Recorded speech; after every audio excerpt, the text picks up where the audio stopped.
Thank you. So, hello everyone. One sec. Hello everyone. So it's a pleasure to be there again in PyCon PL 2023. It's nice to see you all there in the last day of the conference. So thanks for coming, and I hope you will enjoy.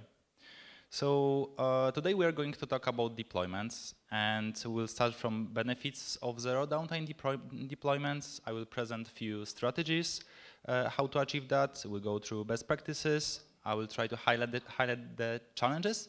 So at the end, like any of you can answer to the question, is it worth the effort? So my name is Rafal Nowicki. I'm a passionate software engineer, mainly from the web development field. So I enjoy full stack web development. Even though most of my experience is front-end based, my journey with DevOps started in 2015 when Kubernetes was crawling and AWS was the only right choice. And last year I jumped back to do more stuff related with the DevOps, and I'm surprised of how many tools we have right now and how it evolves. So in the meantime, I also found the Upgrade online startup. It helps small and mid-sized companies processing their custom orders. It comes in pair with sale and settlements. And now I'm also contributing to Ulam Labs, which is a house full of fintech and blockchain experts. And here we provide the complete solutions, including audits, product design, and custom software development. So let's start from the benefits. So what are benefits of zero downtime deployments? So first thing that came to our mind is 100% application uptime. So this is especially dictated by some industries like fintech, banking, when customer interest matters. For example, as a user of Exchange platform, I don't want to miss opportunity to sell or buy in critical market situation. So this kind of systems needs to be uptime. Also in social media, office tools like emails, where we used to be always on. So probably Facebook or Google products won't be that popular if they would show users prompts like, oh, this service is not currently available, please try again later. This also builds a trust in relationship with our customers, the end users, especially when number of user grows. Chance that no one is using application in our release window go down, right? What if deployment process is complicated and long? Wouldn't you benefit from doing that deployment under the hood? Very often, zero downtime deployments is not everything. Application builds in the mindset of lean software development choose not only to deliver fast as possible, but also to monitor, measure, and decide on data. So overall benefit is that complete system efficiency got improved. So there are a few strategies that you can find.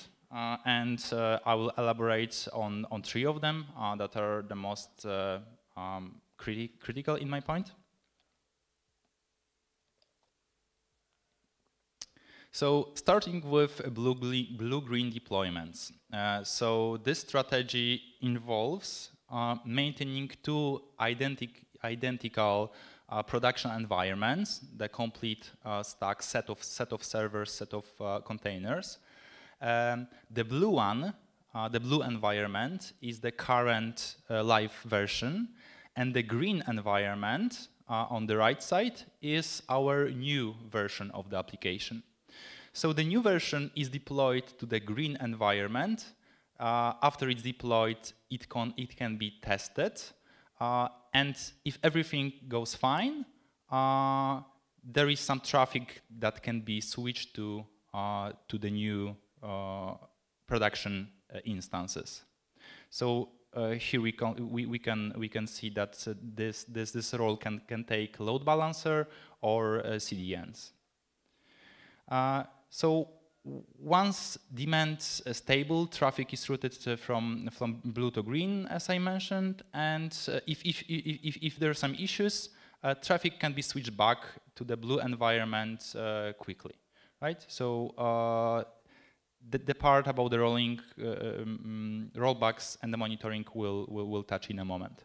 But the blue-green deployments are also known as red-black deployments, and this term is more popular and maybe more like this term was frequently used by Netflix, and you can find it in the Kubernetes documentation. But all the matter is the same. What else? Another approach is rolling deployments. So this involves granularly updating the application instances or the servers in a sequential manner. So here you can see like 4 states, and you can see that in state 0 we have old version. In state 1 we have first instance or set of servers that is deployed. Then like 2 of them are deployed, and then in a finalized state we have everything deployed. So instead of deploying the new version to all servers simultaneously, it's rolled out to be a subset of servers while the remaining services continue to serve the live version.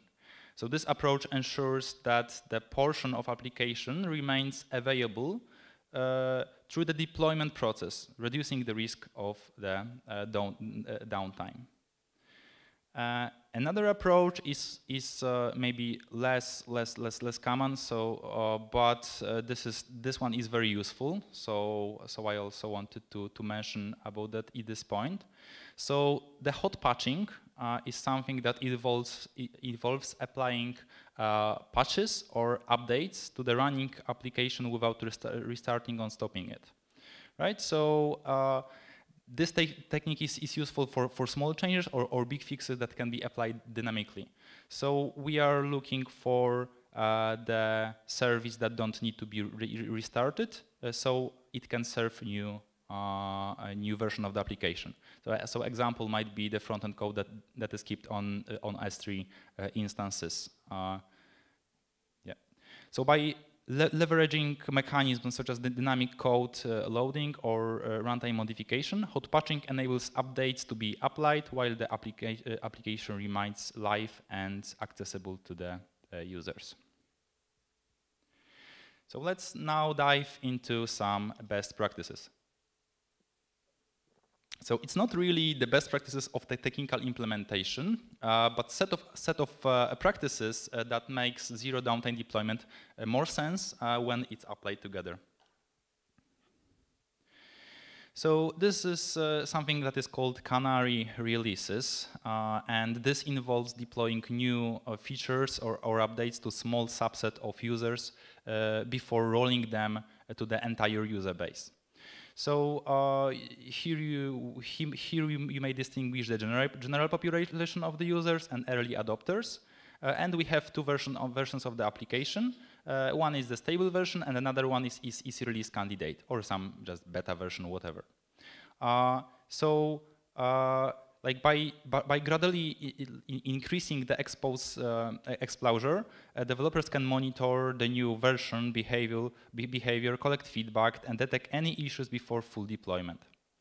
So this approach allows for early detection of problems, and it's also considered as a zero downtime deployment strategy. But I decided to put it more as a like practice because. For me, it's more implementation detail that you can achieve it by keeping beta users in dedicated stack, and this is, for example, what we do in Upgrade. Feature flags or feature toggles enables user to run specific features on or off at runtime without deploying new code. So by utilizing the feature flags, developers can deploy new features but keep them hidden from users until they are fully tested and stable. So we have two benefits of using that. First of it is basically that we can merge not finished.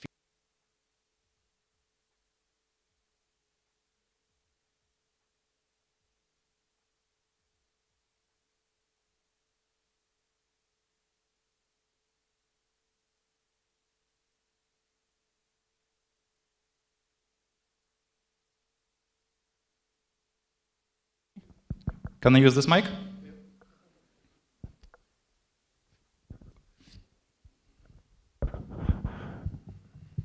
This one is much more sensitive. All right. So as I mentioned, there are two benefits of using feature flags. So one of them is that you can basically merge unfinished code changes, and another one is that you can like turn on or off the features while deployment is already done.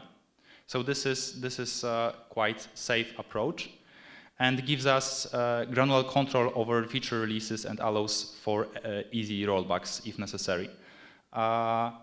In this case, you need to be very careful about how do you manage and document the feature flags, because once the number is growing, it might be hard to understand what exactly it does. So this is quite important part.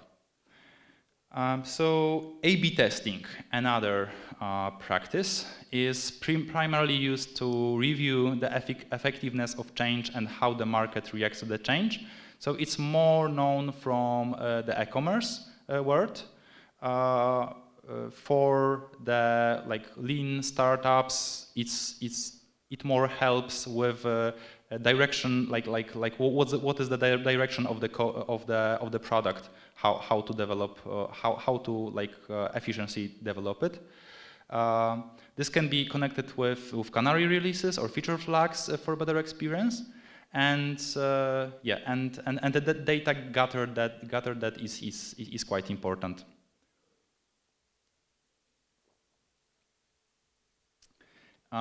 Another piece that is quite important, 1, 2, 3, that is quite important to be on a place is implementing automated testing processes and utilizing continuous integration and continuous deployment. So the pipelines are crucial for the success of zero downtime deployments. And so basically there are like two things. One is that automated test helps to speed up and detect issues early in the development process, while CI/CD pipelines automate the building, automate the testing, automate basically like everything, and it reduces the risk of the human error that can be like quickly noticed and cached.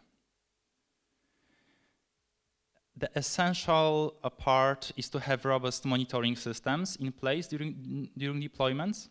So real-time monitoring helps detect anomalies, performance issues, or errors promptly. In this case in case of like problems, rollback strategies should be like prepared to revert to the previous version.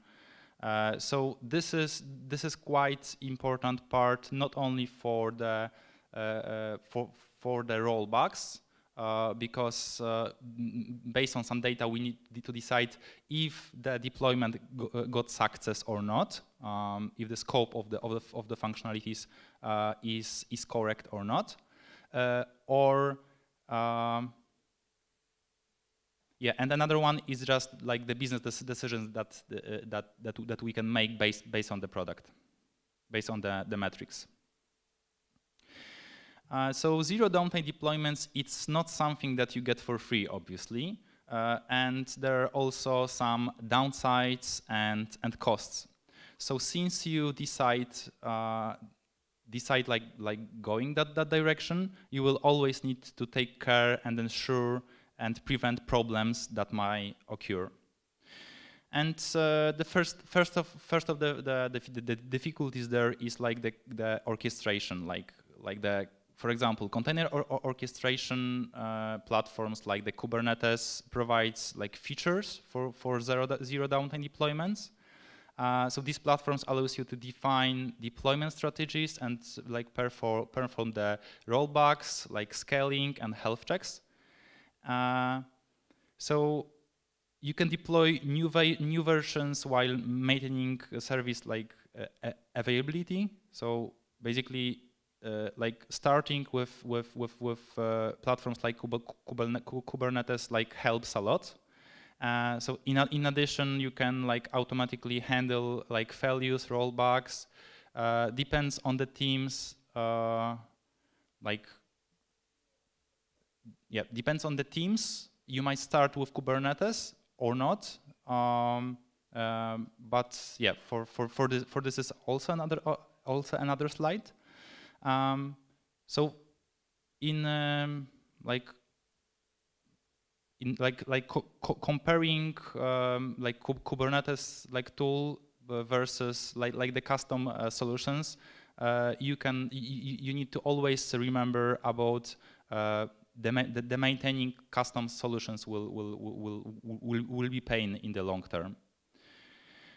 So database schema changes like can be significant like challenge during the deployments. To this specific scenario, we could dedicate a separate presentation actually, and there are like a couple of strategies, such as like performing backward compatible database changes, using database migration tools, or employing techniques like database sharding or replication. So those strategies can help minimize the impact of the schema changes and ensure the database remains accessible and functional during deployment. So this is basically the biggest, like, this part is tricky, right? So everything sounds fine once you like hear about like deploying like 2 instances at the same time, like while have 2 running instances, having some traffic on a part of it, but the database is usually the problem, right? And to avoid that, there is kind of like mindset that you need to like adapt in the teams, and this is the real challenge. The real challenge is the team attitudes. So when you choose a team that already built system like this, you can build project from scratch, and you don't have much effort like with that.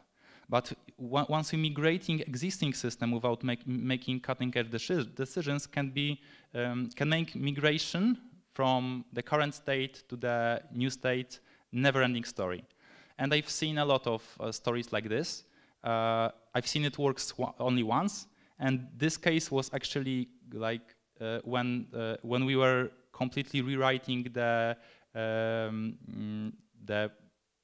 project basis, and obviously orchestration for it. So is it worth the effort? Obviously there is no simple answer to this question, or simple answer sounds it depends. So it depends on many factors that are specific to your product or company. Starting from what your product does, who are the customers, how valuable is for my company to start doing zero downtime deployments? How often do you need to deploy? Do you need to migrate your infrastructure? Do you already have automation in place? So all of the challenges are also price that the company needs to pay. So start from investigation if zero downtime deployment provides you real benefit. So if you start or rewrite your application infrastructure, just do it with Kubernetes. So even if you don't achieve zero downtime deployments, you would have solid foundations for doing it. If if you have long-living product, ensure that you really need zero downtime deployment approach. If so, try to start from small things. Deploy more frequent, for example. Make sure that application architecture is clear and understandable for all of the people in the team. Optimize and improve application architecture if needed. And then migrate your infrastructure, but just piece by piece. Okay, so let's recap on what we discussed today. So we have like following strategies: blue-green deployments. So it's responsible for deploying, or it's like the way is to deploy the second identical production environment. And then swap the traffic. Rolling deployments, so you deploy services just piece by piece, like in sequential matter. Hot patching, this is for deploying the changes that don't require service to be restarted. The best practices, so canary releases that are also considered as a strategy. It is for releasing the changes the subset of users. Feature flags, which are basically the feature toggles. So you can turn on the feature without actually deploying it. A/B testing is for better product development decision making. And CI and automation tests will obviously help you to speed up the process and reduce human error. Monitoring is for safe rollbacks, and as well as A/B testing for better decision making. So, is it worth the effort? And answer is not very clear, and might be different for each of us. So the general advice is just to start small. So there are plenty best practices in that area that can be followed to build better products and mindsets. So even if you don't achieve the zero downtime deployments and you follow some of that practices, you can build the product, you can leave the product better than it was before. And I think this is our goal. So that's everything. Thanks a lot.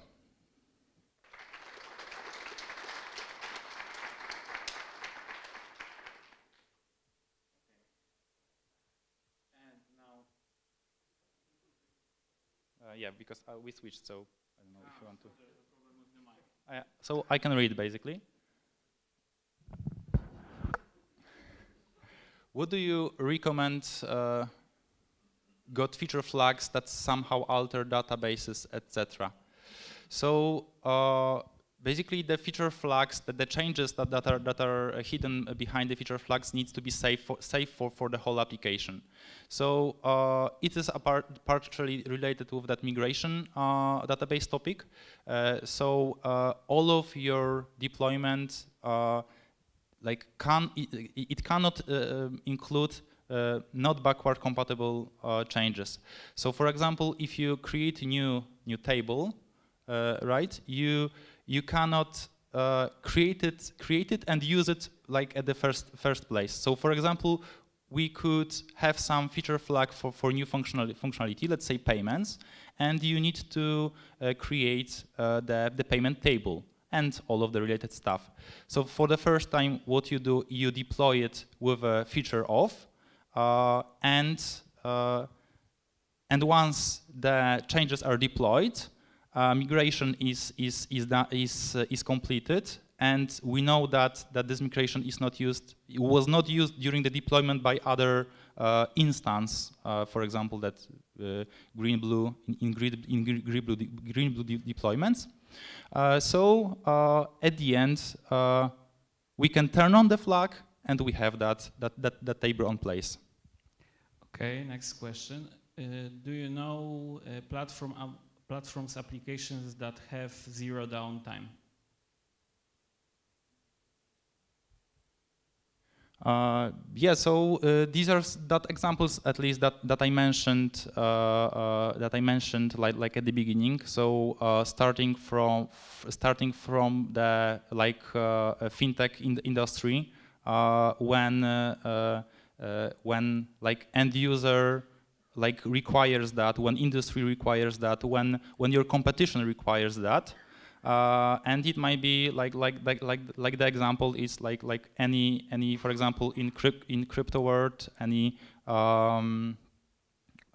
exchange platform, as well as like more known for us like Facebook, what Facebook is trying to do for Google as well. So for the product that I'm working right now in Ulam Labs, we are also like prepared that approach with the rolling releases. We are not yet fine with the migration approach, but the project is more on that startup level. So there is a lot of changes, but like yeah, it is possible, and even though it's not like 100%, it's let's say 99%. So it depends on it depends on many factors, as I mentioned. Okay, next question. What would you recommend to implement Canary deployment? What would you recommend to implement Canary deployment on the top of AWS ECS? I normally use Kubernetes, but it's not my infra.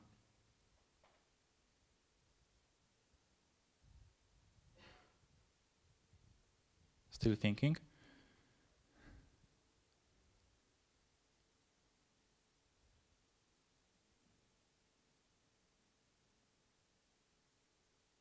So I guess you're asking about the tool. So I think that tool doesn't matter here. What the matter is your product architecture, because for example the upgrade is a project where we don't really need like zero downtime deployments, and it's not like 100% implemented. But we are using so the application is in multi-tenancy approach with, let's assume it's isolated, like everything is isolated. So what we simply do is we just deploy the stack that where we host that like our beta users.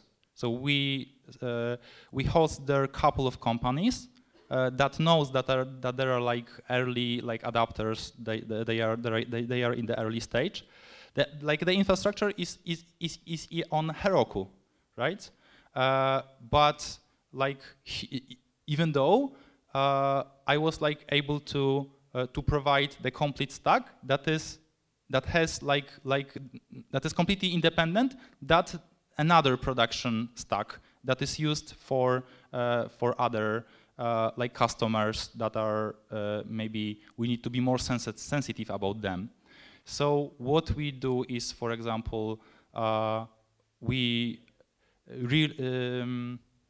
deploy changes to that beta user first, give them a couple of days, like take a look at the monitoring system, logs, traces, see if there are any errors, ask if the customers complains, and then we do the deployment for more sensitive customers. So it's not really a matter of the tool, or if I misunderstand that, just catch me after the meeting, after the presentation. And the last question, how to search for the best database migration solution for a NoSQL database?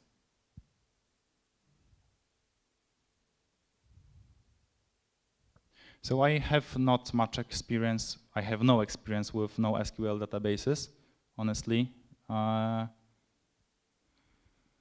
But does it matter?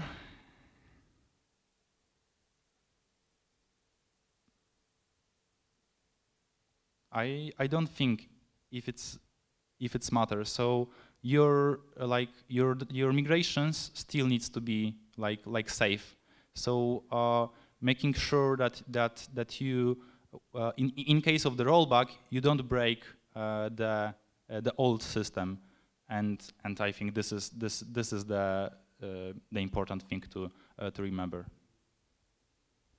Okay, that was the last question, so thank you for your talk.